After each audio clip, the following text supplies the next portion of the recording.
You may be seated, friends. You probably figured that one out already.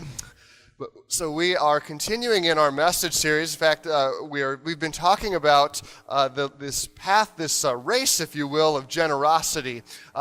We've compared generosity to running, right? And the first weekend we talked about how we need to be, if you're going to run a race, you got to be ready, right? And financially, if we're going to be generous, we've got to get ourselves ready by saving, by living within our means, by having healthy practices in those areas. Second week, we talked about getting set, right? Being focused. Instead of being focused on all the things, the temptations the world offers, being focused on the generosity that God calls us to. And third, this week, we're talking about going, right? If you're going to run, you got to go. You got to step forward. And it's easy to find excuses to not run, is it not? I find excuses all the time, right? It's not my perfect temperature outside, or it might rain someday, or I'm tired, or something hurts, or I have other things to do, because quite frankly, I don't like to run. So I find lots of excuses very easily. But I want to introduce you by video to a girl named Kayla. And Kayla is someone who's a great runner. She wasn't always a great runner. In fact, in high school, earlier on, she was a very average runner. But something tragic happened in Kayla's life. She was diagnosed with MS, a very, very serious disease. And so she got on some medicines and whatnot. But the challenge for Kayla is that when her body gets extra warm, she loses the sensation. She loses the ability to feel her body. So when she is running and her legs get hot, she literally cannot feel them anymore. She can't tell how fast they're moving. So for me, that would have been plenty of reason to stop running, would it not for you? But instead, she did just the opposite. She worked even harder. She has this great coach who at the end of every race literally has to come out to the finish line and catch her because she can't stop properly, because she can't feel her legs at that time. She can't slow them down in the right way. So we're going to watch a video. This is her as a senior in high school. She's running for the state championship. She's the one in gold. Let's check this out. What happened? I fell in the first lap, about a little over 100 meters in. There you go. Good job, Kayla. I guess I got squished. And then I fell backwards, and I did like a little flip. Oh, come on. Where she fell. Get back in it. I kind of chuckled to myself, like, this would happen, like, how ironic. It was also a little hard. You don't expect it, and then you're on the ground. You have to get back up, but everybody else is farther ahead. It's hard. So, hey, you got to get up. I was able to catch back up with the group. Gradually worked her way up, sat with the leaders, brushed it off, nothing ever happened. I sat on a couple girls for about 3 laps, and I wanted to, I guess, pick up the pace. Drop the hammer! You gotta go now, Kayla! That is Montgomery going to the lead. As you come around the final turn, what's going through you? Well, Bianca Bishop was in second place, and she's got a really great kick, and I knew it. Come on, hold her off! I knew she was going to catch me if I didn't go then, so I just gave it my all, and I sprinted fast as I've ever sprinted in my whole life. Come on! Come on! That is Kayla Montgomery of Mount Tabor. She will be your girls' 3,200 meter run champion. Yeah! We'll take Yeah! I got you. No!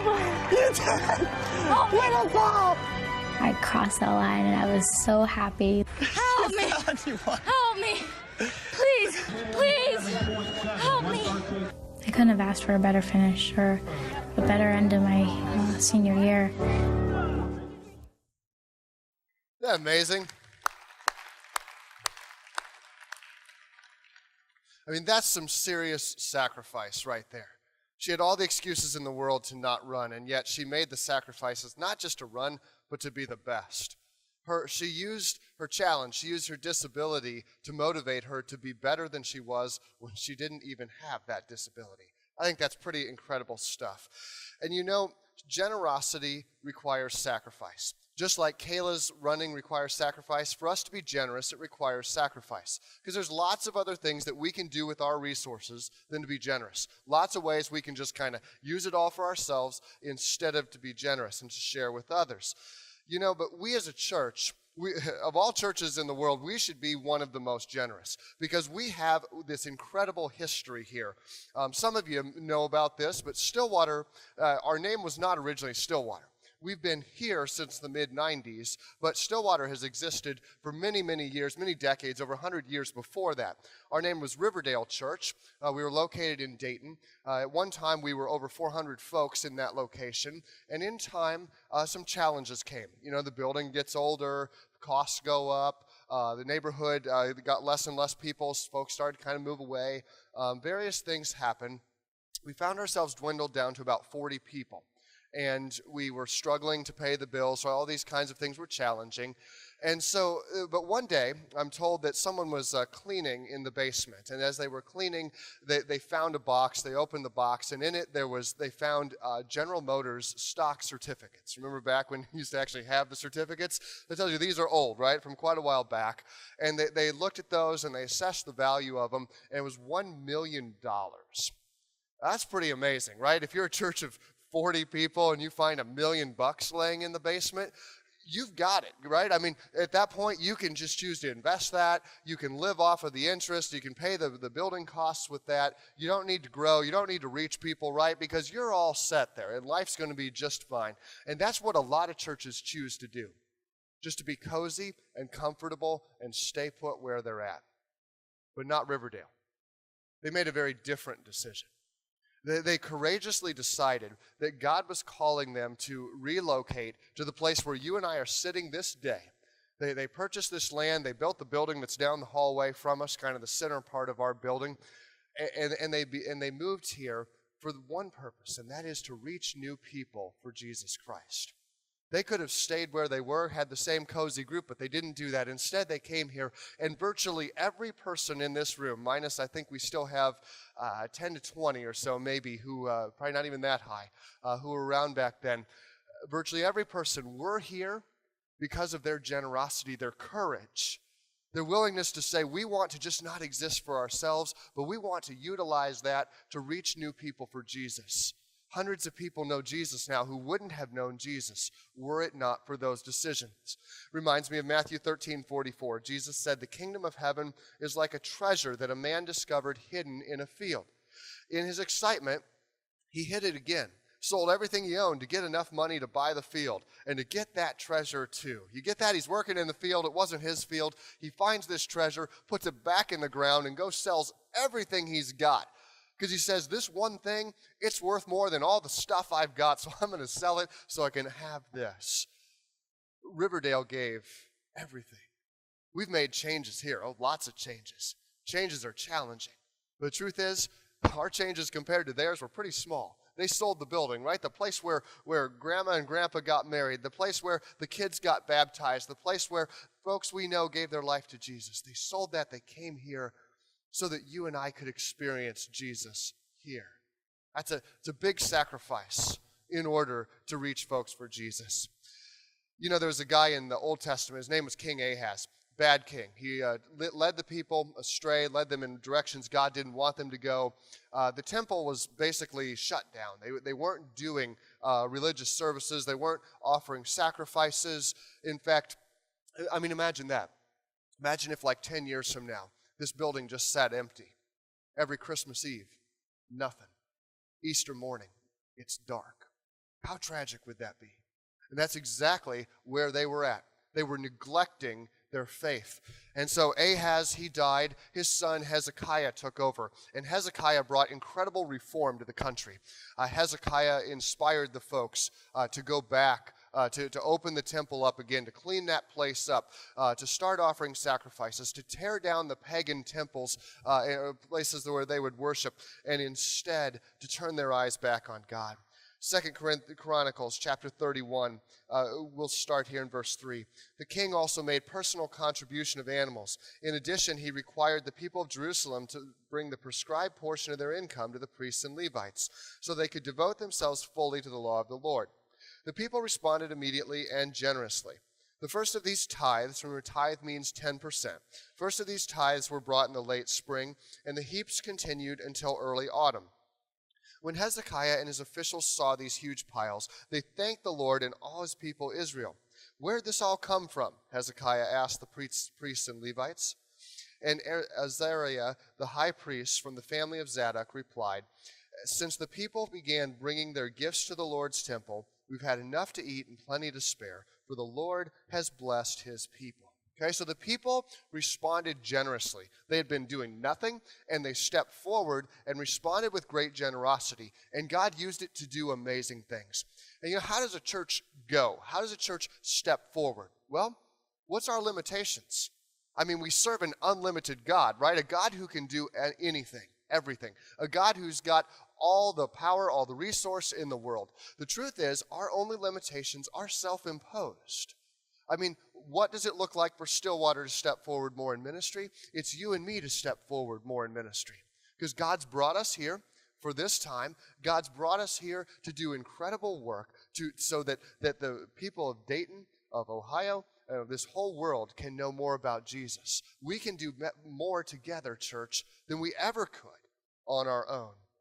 And so the challenge is that we have to contend with that sinful nature inside of us that says, yes, you could be generous, but wouldn't you rather have more stuff? Wouldn't you rather have a nicer car? Wouldn't you rather spend your time on other things? Wouldn't you rather, you name it?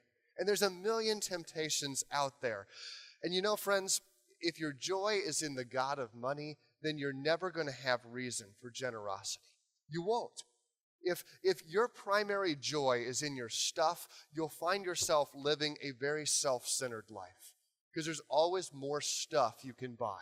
There's always a higher grade of something you can be going after. And what we find in time is that pursuit gets pretty hollow, pretty meaningless. You can have more stuff, you can have better stuff, but that doesn't mean you're going to find more joy or satisfaction in this life. We sometimes trade the massive blessings of generosity for the short-term fulfillment of just being self-centered. That's a bad trade. It's a bad trade. The Bible says in Luke 12:48, much is required from those to whom much is given, and much more is required from those to whom much more is given. Basically, God holds us accountable for what we have. All of us are managers. We've all been entrusted with a variety of resources, and God will hold us accountable for how we utilize those.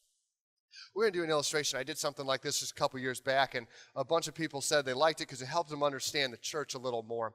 At Stillwater, of course, giving information is confidential. We never attach names to it, but I asked our finance folks to put together general categories so that we could better understand how our church steps forward financially. What does it look like here at this local church? So I'm going to need some help. I'm going to need 20 volunteers. I'm not kidding. I'm going to need 20 of you. I won't embarrass you. I won't have you make a speech, but if you could head that direction over to the stage, just stand up right now. 20 of you, head on over. Marie will be there. She'll kind of count you off. The quicker you do this, the earlier you get out today. How about them apples, right? Oh, look, everybody just stood up and ran for the stage. Shocking. All right, so we'll need 20 of you. And these 20, what we're going to do is we're going to pretend that Stillwater Church had only 20 people, okay? We just had 20 people. So these 20 are going to mathematically represent our congregation, okay? They're going to show you percentage groups in our congregation. I'm not great at math, but I don't think I see 20 yet. So we're going to need some more. Thank you. So they're going to show us percentage groups within our congregation. And so as you see them standing here, like over here we got a group of 7, right? Yeah, we got 7. Look at them. They're all bunched together just like a group of 7 should be, right?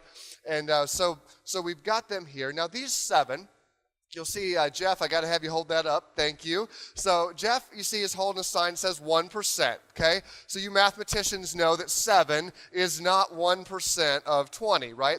But these 7 folks, what they represent is 1% of Stillwater's giving, okay? So if Stillwater had 20 people in it, 7 of them, when you put them all together, they would represent 1% of Stillwater's giving. So on average, that means their average gift here is 68 cents per week. Okay, we'll break it down in weekly amounts. Okay, so 7 out of the 20 give 68 cents a week. What does that mean? Like what level is that at? Well, for their 68 cents, they could buy us a roll of toilet paper. Let me toss this to you. They could buy a roll of toilet paper a week. Okay, that's the level that they're investing. And you need to hear something very clearly from me. Okay, every gift matters. You understand that? Every gift matters because it's a gift that we generously give to God. It's a choice that we make instead of spending it on ourselves to give it to God. We appreciate every single gift. So don't misunderstand. We're not ungrateful here for any size of gift. And it's really all about the sacrifice. There's people in that 7 who make very, very little money, folks who have virtually no income. Some of them are children, in fact. But so we're not looking down our nose at anybody here, okay? This is just the math of how Stillwater is funded, okay? So 7 people make up 1%. Okay, the next group, we've got, 2 of you here, right? Just you guys are 2 together, okay? So the next 2, they give 2%. So these guys, literally, just the 2 of them, double up what those 7 get, okay, or give, okay?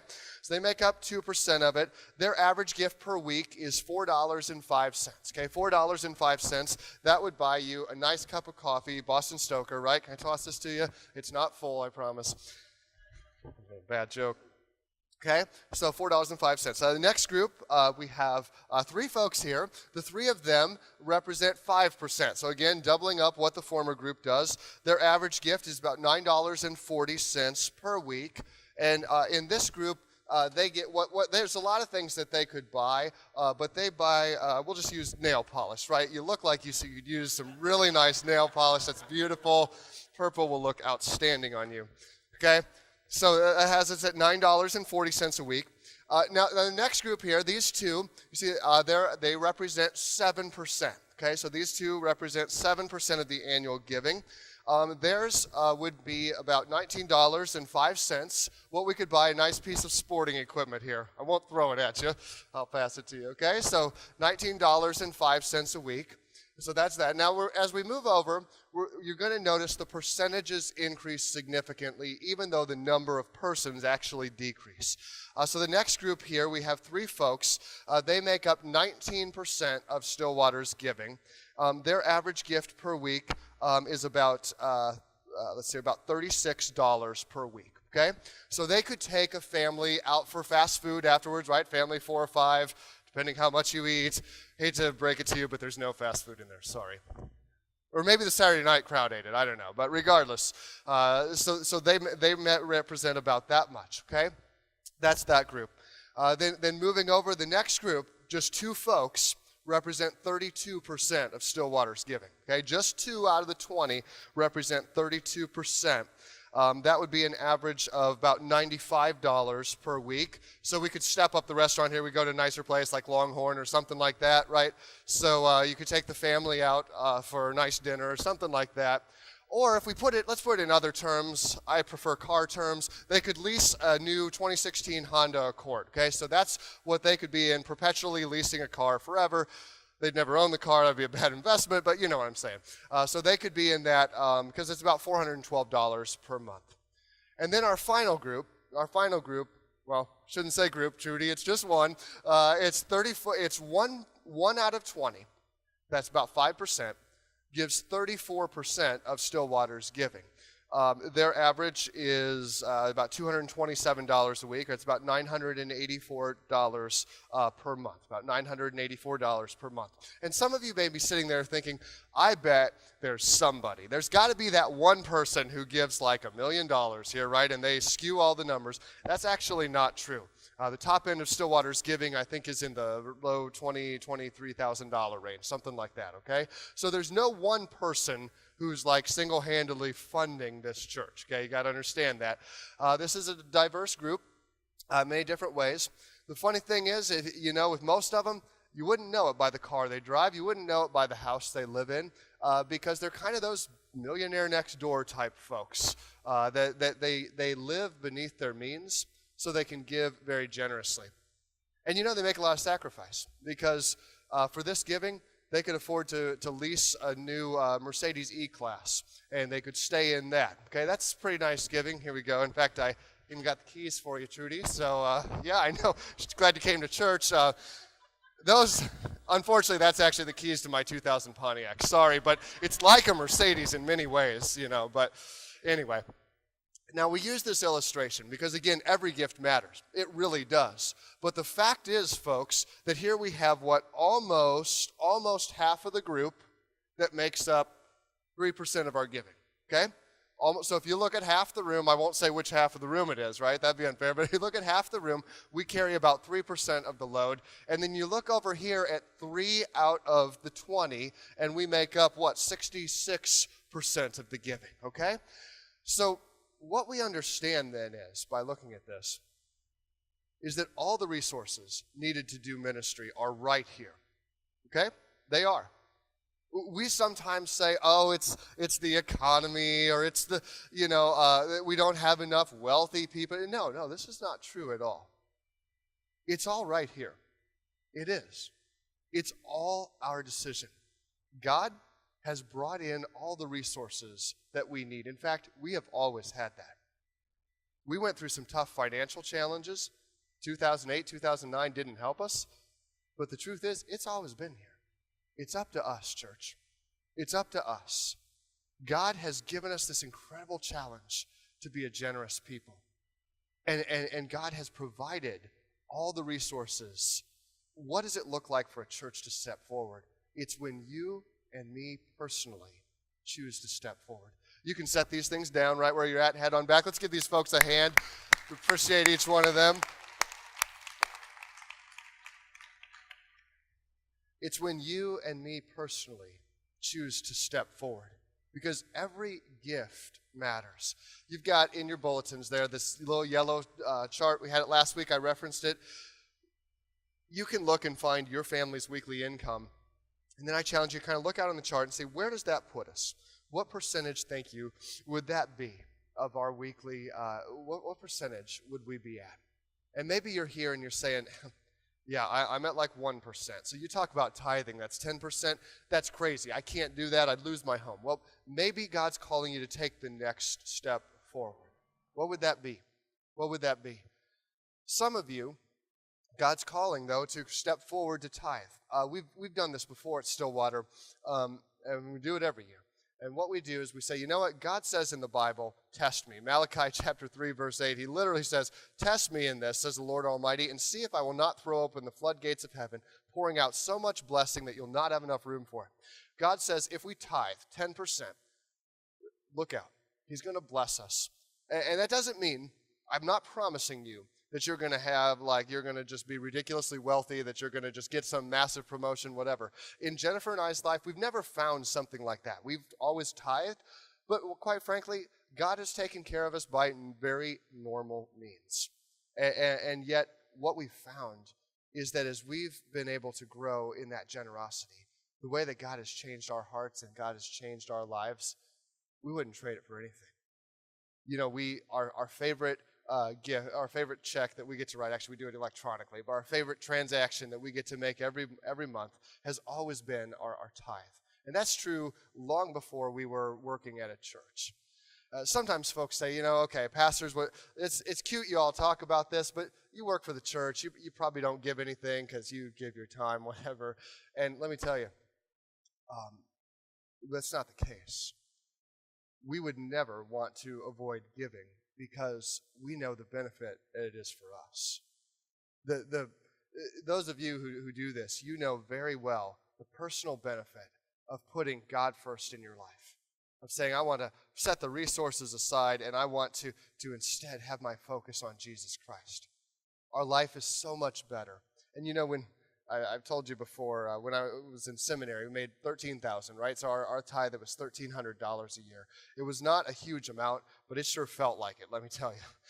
It sure felt like it. It was challenging at times, but we were so thankful that God always provided. God always provided. It wasn't a lot, but he always provided. Today the numbers are bigger. And you know what? I can't say that our life is any better, happier, whatever. It's just different numbers. Because God rewards generosity. It's not about the numbers, it's about the percentages. It's about the sacrifice that you make to make that happen. I like to be an open book because I think that's important for leaders. And for us, for our family, we've been praying about this card. I've got it up here somewhere. I've asked you to take this home with you and pray about it. What's God calling you to do in your life? And I don't know where you're at with that, but if you haven't done it, this is the week to take it to pray about this. Because next week we're going to be bringing these things back. And we're going to be bringing them forward. And remember, this is not some contract with Stillwater. No, this is something that we're doing with God. Okay, we know sometimes situations change and jobs are lost, whatever. It's no problem. We don't base our budget on this. We have better ways of projecting that. Instead, what we do with this, it's a spiritual commitment between you and Jesus. And we've been praying about this in our family. We're so excited. My wife's graduating school this year, so that's a good thing for us. And she's not even here this weekend. She's at school, right? So I'll tell you clap for her, though. But we're so pumped, though, because this is going to get to be our first time ever to write a 5-figure number on here because now she's going to be working. And, the thing is, God doesn't love us any more than when that tithe was a lot smaller number, when that tithe was 1/9 of what it is now.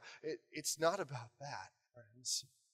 It's about that decision that you and me and others we make in our hearts. I just want to thank you. Your generosity changes lives. Your generosity makes it possible for us to reach new people for Jesus.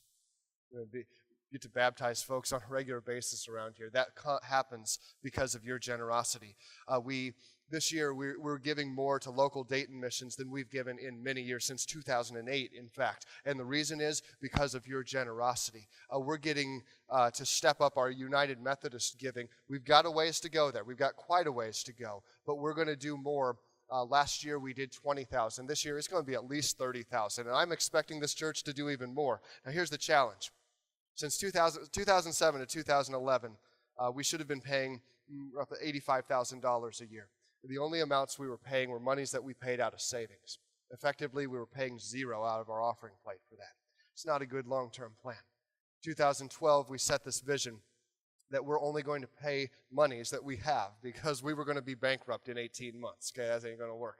And so we made a decision that we're going to only spend out of monies we have. From my first day here, that's how it's going to be. So our first year we paid $12,000. Our second year we paid $15,000. Our third year we paid $20,000. And this year it's going to be at least $30,000. The truth is, church, it should be $85,000. And it can be $85,000. This next year could be the year that it is. It's up to you and to me. Because there's missions globally that aren't funded as well because we're not stepping up where we need to be. I don't like that. I don't like that. I'm so proud of what we've done so far because it used to be, I'm not kidding, it used to be we had to use our old black and white photocopied children's curriculum, right? Today, we get to have much better curriculum. It used to be we had holes in the carpet. Today, actually, we got carpet that doesn't have holes in it. There's lots of ways that this is stepped forward, but we can do more because God's calling us there. I'm so glad that I get to serve this church and get to be here with you. It's just one of the greatest joys of my life, and I can't wait to see what God is going to do through us next. So if you're not going to be here next week, in a moment, the ushers are going to come around. You can actually put these in the plate as it goes past this week. That's okay if you're not going to be here.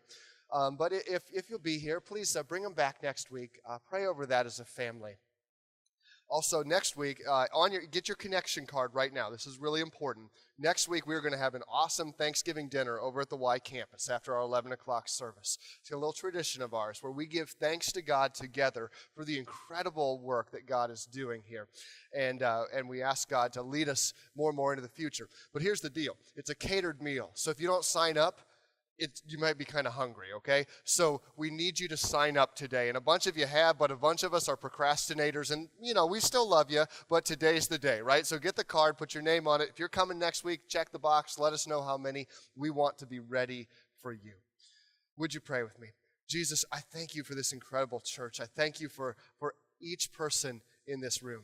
I thank you for every time that a person in this room makes a sacrifice so that your ministry can be even better here. my heart is overwhelmed by the generosity of these folks. Jesus, I pray that you would use us, that you would use us to continue to step forward as a church, that you would use us to be courageous, that you would use us to reach new people for you. Because God, it's not about the money. It's about that next person who's going to say yes to you. It's about that next person who's going to be fed because we step forward in generosity. It's about that next child who's going to learn about Jesus in Sunday school. It's about that next marriage that you're going to be able to speak hope into. It's about that next, you name it, God. You know what it is. Jesus, would you use us as we give ourselves away so that you can use us? Lord, we love you and pray this in Jesus' name. Amen.